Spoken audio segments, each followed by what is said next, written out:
Hey guys, I'm Nisa Homey. Today I'm sharing crispy and crunchy Bajra Dosa batter recipe which you can include in your weight loss journey. Bajra, also known as pearl millet, is a highly nutritious millet and it is completely gluten free. Grains like millets, when naturally fermented, are a good source of vitamin B12. Bajra can be enjoyed by those with health issues like pcos, thyroid, diabetes, or for those who simply wants to eat healthy and include millets in their lifestyle, especially when they are on a weight loss journey.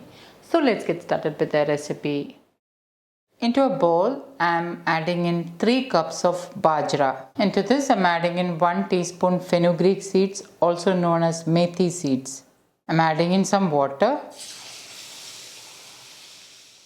And I'm going to wash and rinse the bajra a couple of times. I sourced the bajra locally, hence there may be sand, dirt or dust particles in it. I'm going to wash and rinse it thoroughly until the water runs clear. And once rinsed, add in some more water and allow it to soak for at least 6 hours. 6 to 8 hours is ideal to soak millets, as soaking for a longer period will help to release the phytic acid content in the millet. Phytates are nutrient inhibitor, so you need to soak millets a little longer than you would usually soak rice. Into another bowl, I am adding in 1 cup of urad dal. Into this, I am adding in some water.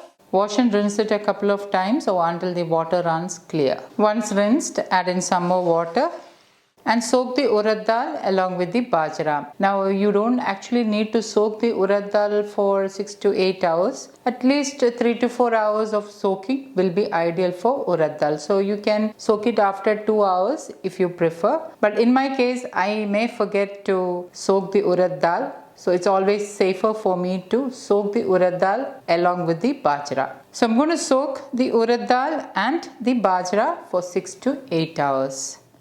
6 to 7 hours later, the bajra is nicely soaked along with the urad dal. Today I'm going to grind this in my wet grinder. So I'll be adding the urad dal first, and then once it has ground well, I'll be adding the bajra into it. Now if you plan to use your mixie grinder to grind this, you can do that in 2 batches. Add the urad dal into the wet grinder. I have measured 1 glass of water and I'm adding in half cup of water little by little. The other half cup I'll be adding when I am grinding the bajra.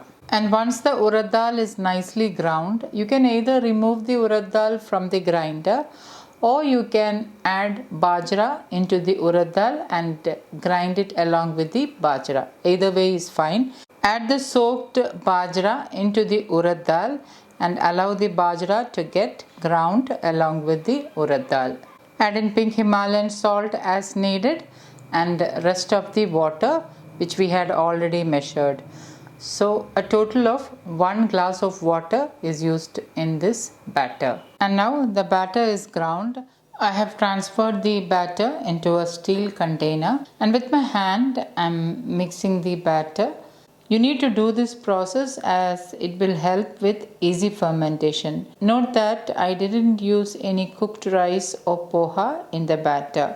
The batter is really thick, so I'm adding in about 1/4 glass of water and I'm mixing it really well with my hand.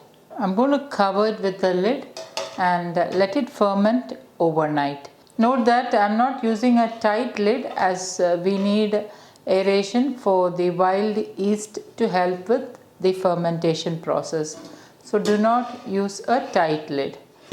I'm going to allow it to ferment overnight or for about 8 to 10 hours. And the next day morning, the batter is nicely fermented. Let me just show you how airy the batter is.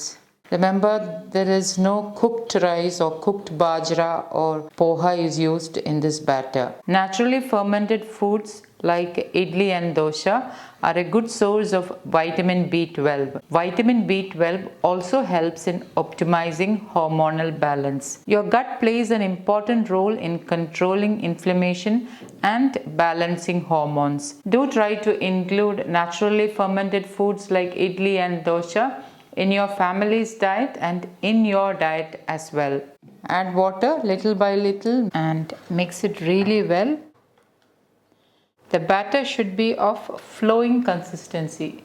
So this is the consistency of the batter you should be looking at.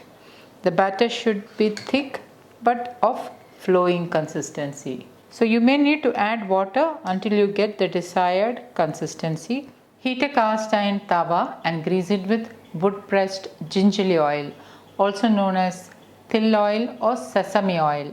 Reduce the flame to the lowest and pour in one ladleful of the dosha batter and spread it out as thinly as possible. Drizzle in wood pressed sesame oil, or you can use A2 desi ghee. And once the dosha is nicely roasted, you can serve to a plate.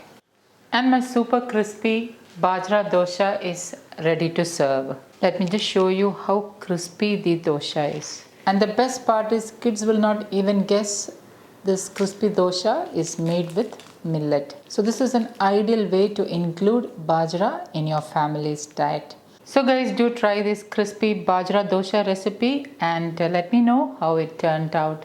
Thank you for watching, and until next time, take care. Bye-bye.